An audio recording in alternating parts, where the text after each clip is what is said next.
Good morning, Donald. How are you this Easter? Fine. I'm doing well.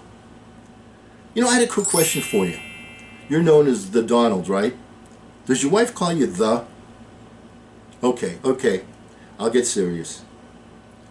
All right, what's the topic for today?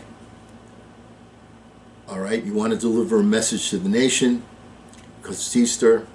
Good idea. How would I do it? All right, here's the way I would do it. First, I'd handle it with the same intensity as like a Super Bowl game. Here's the scenario. All right, we're just now starting the second half. We're losing big. We're down by 24 points, 3 touchdowns. We need the 2-point conversions to get a tie, to level the playing field. We want to keep our offense on the field so that we can score. So obviously it can't be done all at once. It must be a steady, intense, continued focus on our goal line. We must make sure that our skill players are protected. Now the quarterbacks, those are skill players, all right, are the doctors. They control the action to keep the ball moving continuously downfield. The running backs, the ball carriers, those are the nurses making direct contact with the enemy head on. The wide receivers are the administrative people. They keep the hospitals flowing. The folks that do the necessary paperwork and admit patients, maintain the sanitary conditions, those people that are the people that run the routes, and they enable us to pass the ball forward. There are also the grocery store employees, the people that work at the drugstore. Now, also, don't forget the guys on the line. Always remember that we're not scoring any points unless we get some inspired play from the guys in the trenches. The people that don't handle the ball and don't get the headlines. They must pay attention to detail on every play, on every down. They must have the discipline to block and tackle. They must embrace the tediousness of the basics. Their functions don't receive the headlines, but each small success to block the enemy is essential to the overall team effort. They help us advance toward the goal a few small steps at a time. Now, it may seem negligible, but it's super essential nevertheless.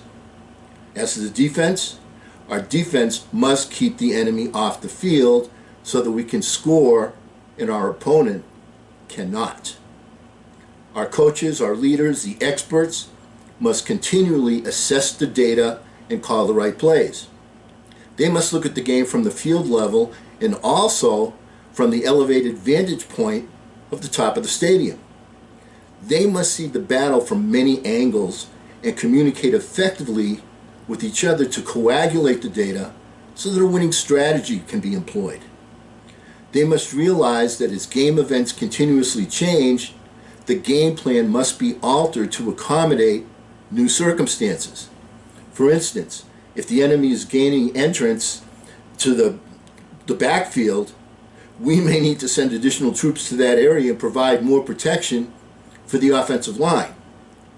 It's all well and good to have a game plan in place, a model, but it's critical that we continuously inspect the data because a game plan is only as good as the results that it generates.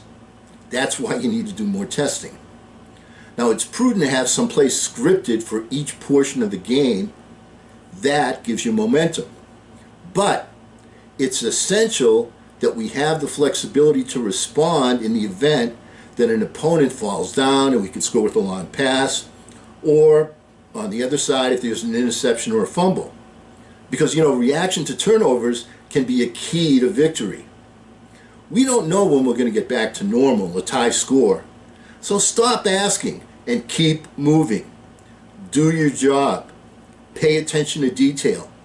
Maintain a laser focus. Do your job. Don't become complacent. Each job is critical to team success. Now, it's not over until the fat lady sings. So do your job and she won't be singing Amazing Grace. Let's make this Sunday a super Sunday. Remember that when you win one for the Gipper, that we are all the Gipper. How's that? Well, good. Okay. Well, Have a happy Easter, sir. Speak with you soon. Bye-bye. And because we never end a phone call on a philosophical note, let's get out there and charge! I'm Eli's dad.